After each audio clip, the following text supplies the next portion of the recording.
لبيك اللهم لبيك لبيك لا شريك لك لبيك إن الحمد والنعمة لك والملك لا شريك لك لبيك اللهم لبيك. السلام علیکم ورحمۃ اللہ وبرکاتہ. نحمده ونصلی علی رسولہ الکریم. اما بعد فاعوذ باللہ من الشیطان الرجیم. بسم اللہ الرحمن الرحیم. رب اشرح لی صدری ویسر لی امری واحلل عقدۃ من لسانی یفقہوا قولی. ابن عباس سے روایت ہے کہ وہ عرفہ کے دن نبی صلی اللہ علیہ وسلم کے ساتھ واپس ہوئے. نبی صلی اللہ علیہ وسلم نے اپنے پیچھے بہت شور و غل اور اونٹوں کے مارنے کی آواز سنی تو آپ نے ان کی طرف اپنے کوڑے سے اشارہ کیا اور فرمایا لوگوں اطمینان اختیار کرو، اس لیے کہ اونٹوں کو دوڑانا کوئی نیکی نہیں ہے.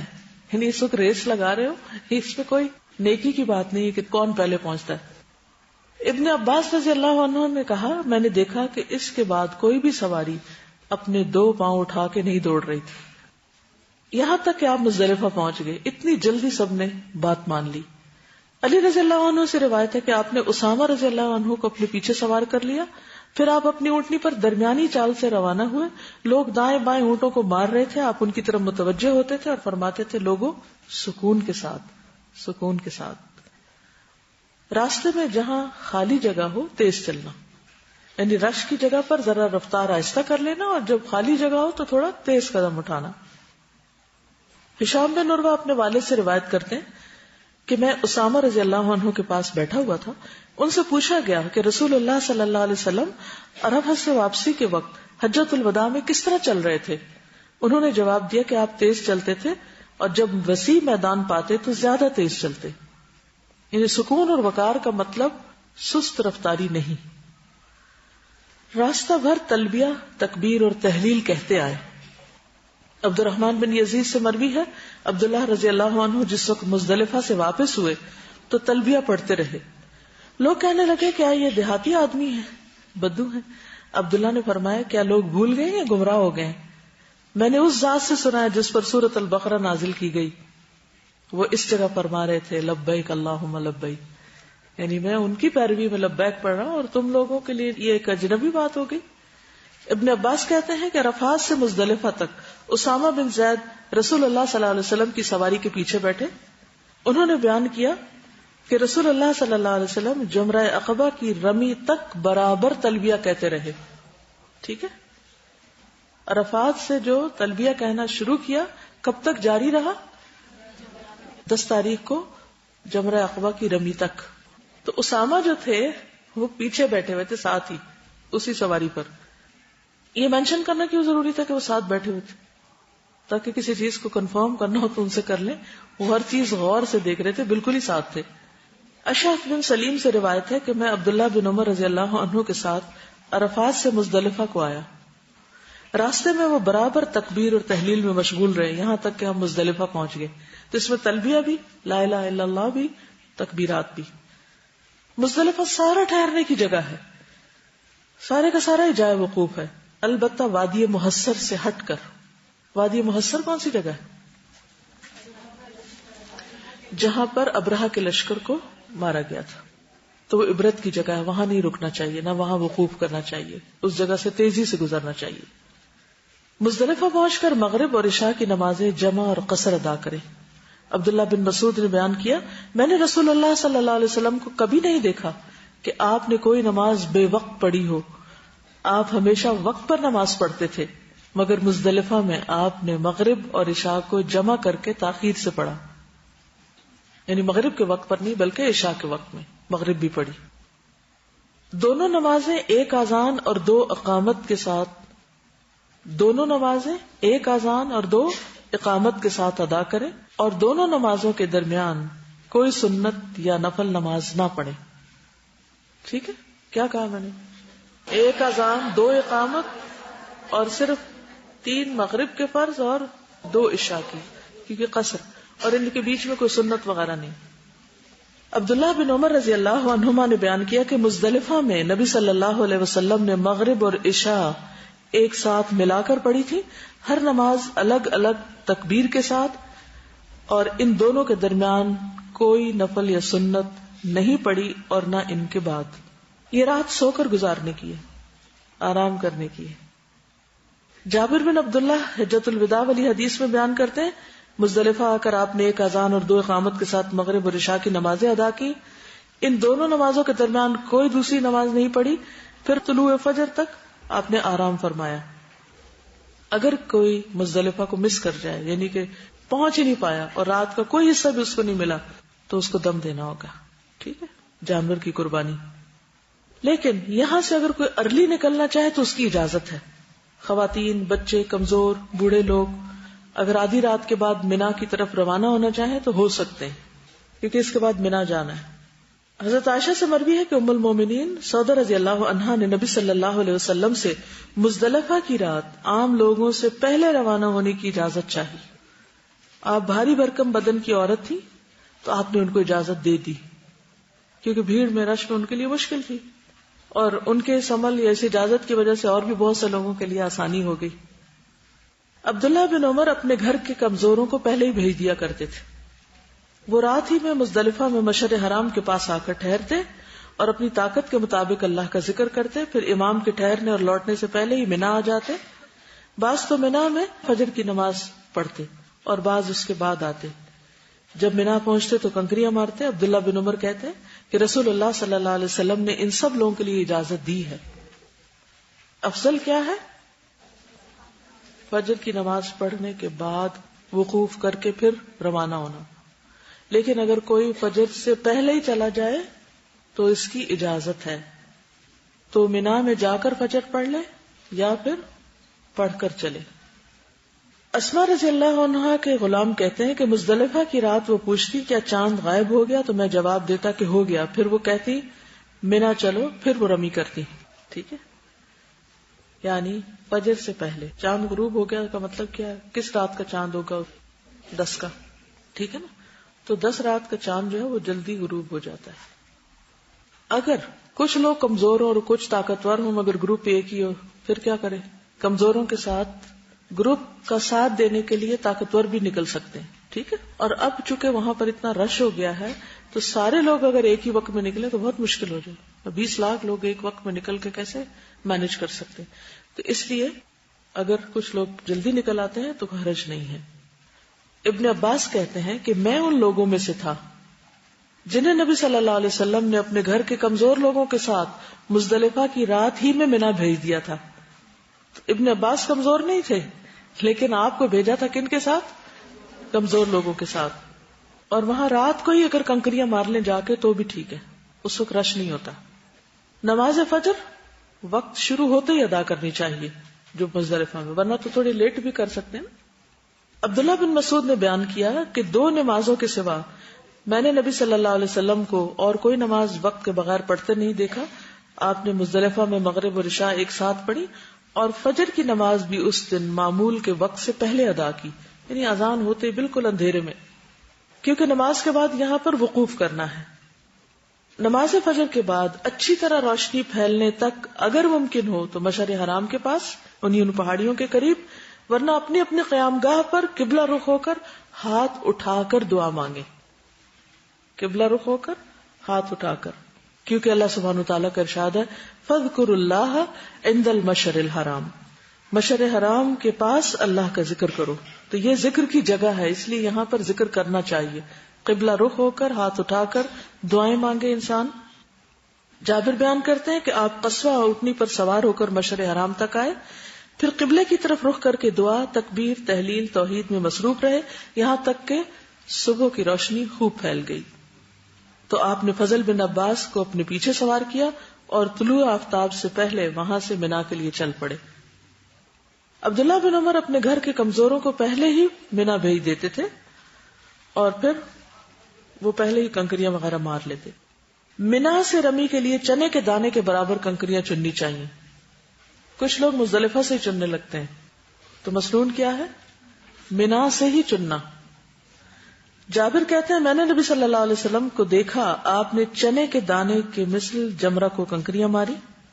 ابن عباس سے مروی ہے کہ رسول اللہ صلی اللہ علیہ وسلم نے جمرہ عقبہ کی صبح کو مجھ سے فرمایا جبکہ آپ اونٹنی پر تھے کہ میرے لیے کنکریاں چن دو. میں نے آپ کے لیے 7 کنکریاں چن دی جو انگلیوں میں پکڑ کر پھینکنے کے قابل تھیں. فضل بن عباس سے مروی ہے کہ عرفہ کی رات گزارنے کے بعد جب صبح کے وقت ہم نے وادی مزدلفہ کو چھوڑا تو نبی صلی اللہ علیہ وسلم نے لوگوں سے فرمایا اطمینان اور سکون اختیار کرو. مزدلفہ سے اٹھے منا جا رہے ہیں, اب پھر آپ فرما رہے ہیں سکون اور اطمینان.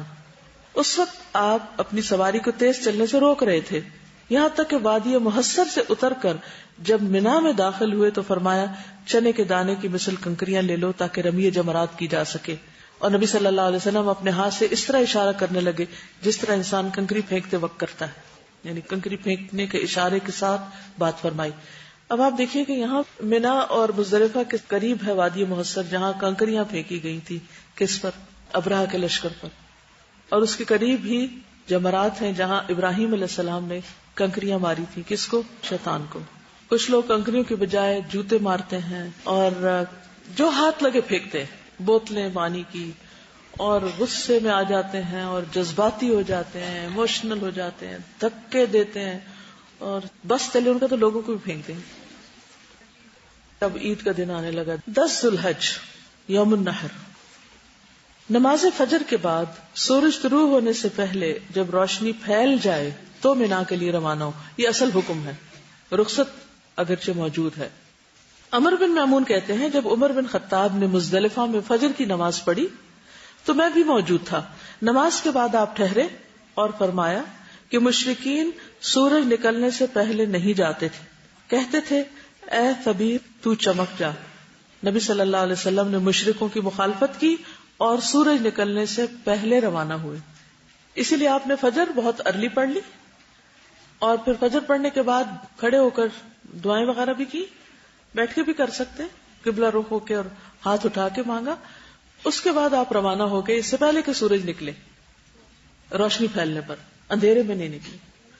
دیکھیے سورج کی تو دھوپ ہوتی ہے, اس سے پہلے بھی تو روشنی ہوتی ہے نا. فجر طلوع ہوتے ہی روشنی شروع ہو جاتی ہے, اندھیرا ختم ہونے لگتا ہے. راستے میں کثرت سے تلبیہ پڑھیں. کس راستے میں؟ مزدلفہ سے منا آتے ہوئے. مزدلفہ سے منا تک فضل بن عباس آپ کے ساتھ تھے. وہ کہتے ہیں کہ جمرہ عقبہ کی رمی تک آپ برابر تلبیہ کہتے رہے, لبیک اللہم لبیک. مزدلفہ سے منا آتے ہوئے سکون اور وقار کے ساتھ آئیں.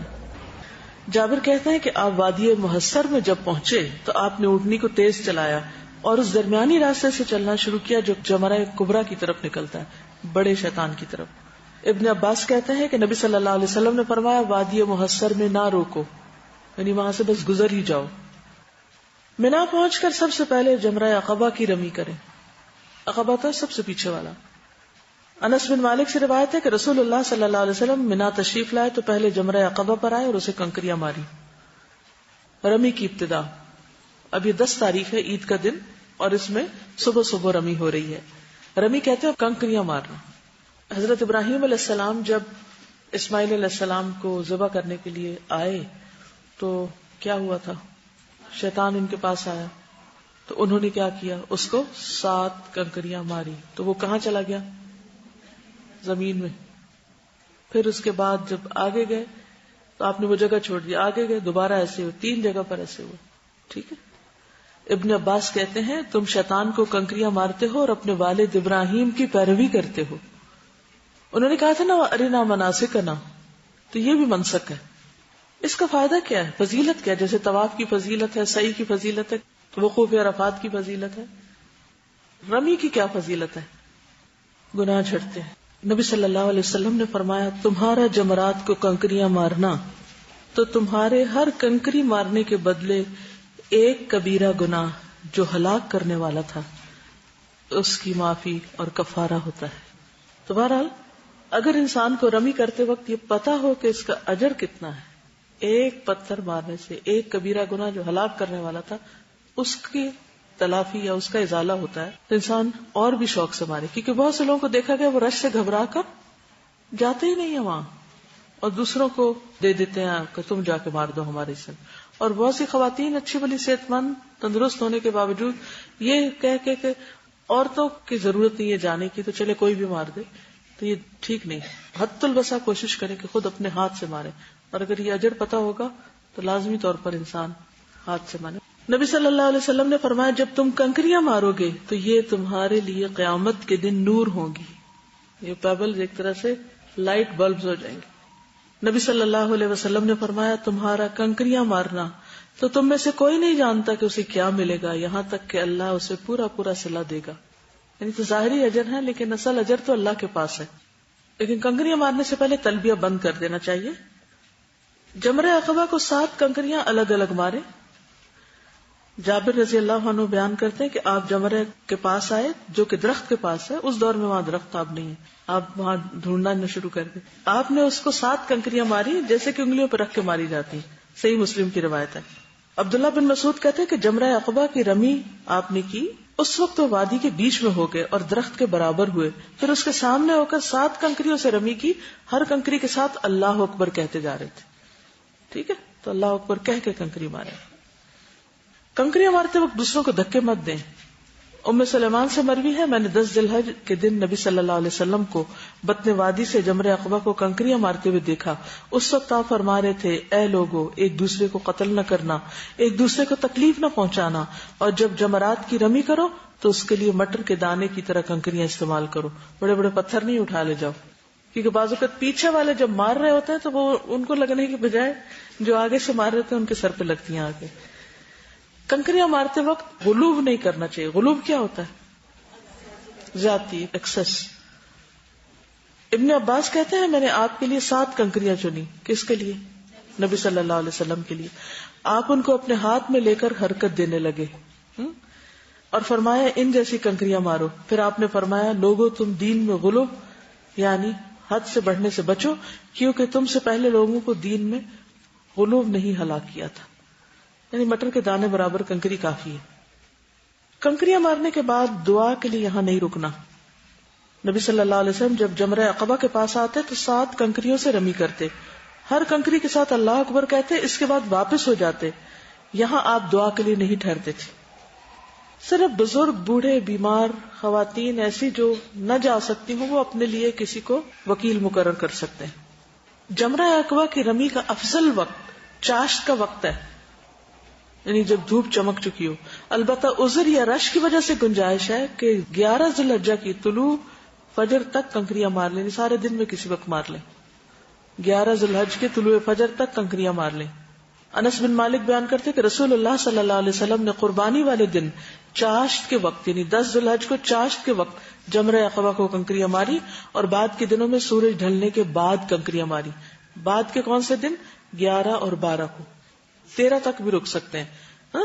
تو ان دنوں میں ظہر کے بعد کنکریاں ماری جاتی ہیں, لیکن پہلے دن جو عید کا دن ہوتا ہے جس دن قربانی بھی ہوتی ہے اس دن ظہر سے پہلے کنکریاں ماری جاتی ہیں. لیکن اگر کوئی مجبوری ہو تو بعد میں بھی ماری جا سکتی ہیں.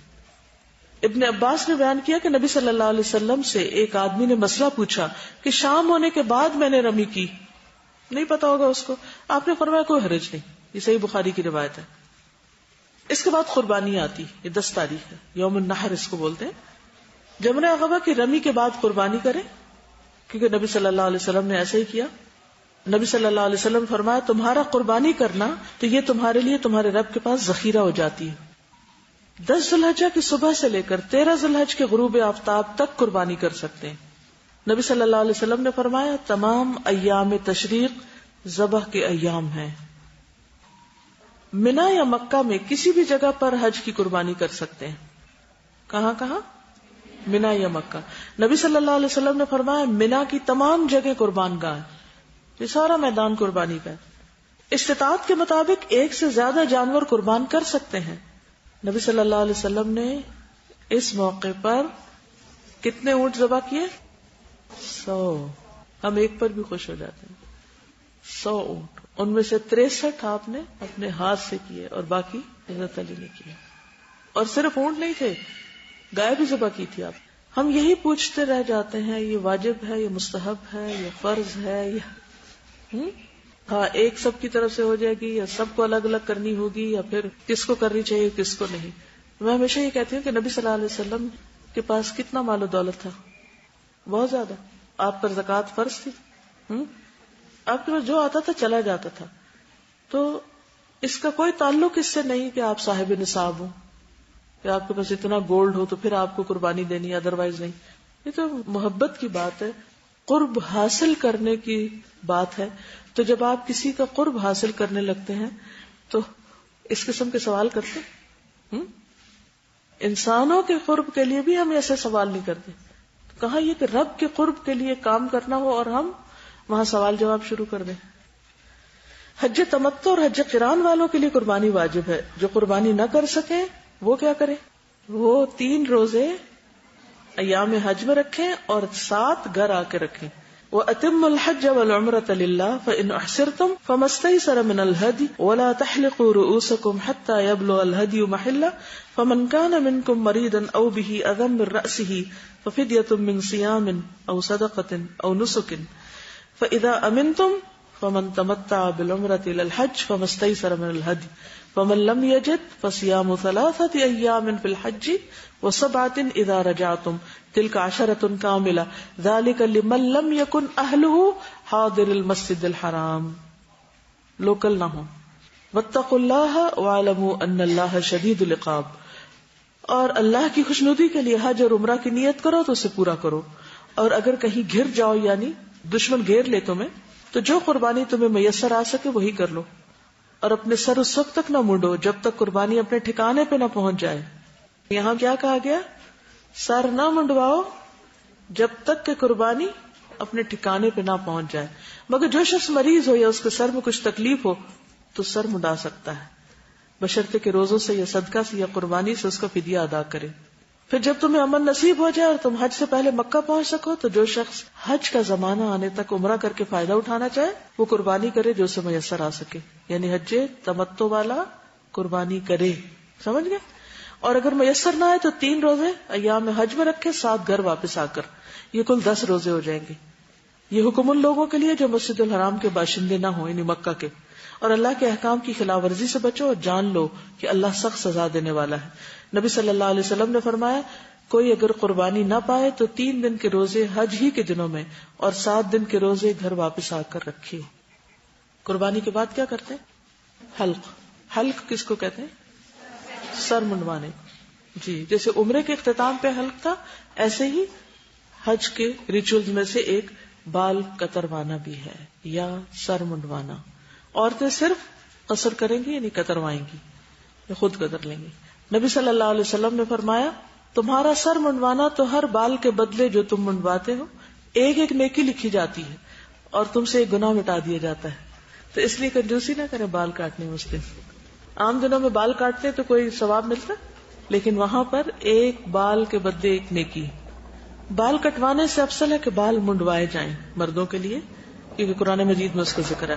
اور آپ نے 3 مرتبہ ان کے لیے بخشش کی دعا. بالوں کو دائیں جانب سے منڈوانا شروع کریں. تو آپ بھی جب کاٹیں تو دائیں طرف سے شروع کریں. آپ نے حجام سے فرمایا میری دائیں جانب سے شروع کرو اور پہلے اسے مونڈو. حلق یا تقصیر کے بعد بیوی کے سوا احرام کی وجہ سے جو چیزیں حرام تھی وہ سب حلال ہو گئی. نبی صلی اللہ علیہ وسلم نے فرمایا تمہیں اس دن میں رخصت ہے کہ جب تم جمرہ کو کنکریاں مار لو تو حلال ہو جاؤ، یعنی اس چیز سے جو تم پر حرام کی گئی سوائے بیویوں کے. یوم النحر میں کرنے والے کاموں میں اگر کوئی کام آگے پیچھے ہو جائے تو کوئی حرج نہیں. کیسے؟ قربانی پہلے ہو جائے اور کنکریاں بعد میں مار لی جائیں. ابن عباس نے بیان کیا کہ نبی صلی اللہ علیہ وسلم سے قربانی کرنے، سر منڈانے، رمی جمار کرنے اور ان سے آگے پیچھے کرنے کے بارے میں دریافت کیا گیا. فرمایا کوئی حرج نہیں. یعنی اگر چانس نہ مل رہا ہو ترتیب اصل میں تو وہی ہے لیکن ایکسیپشنل کیسز میں اجازت ہے. اس کے بعد کیا کریں گے؟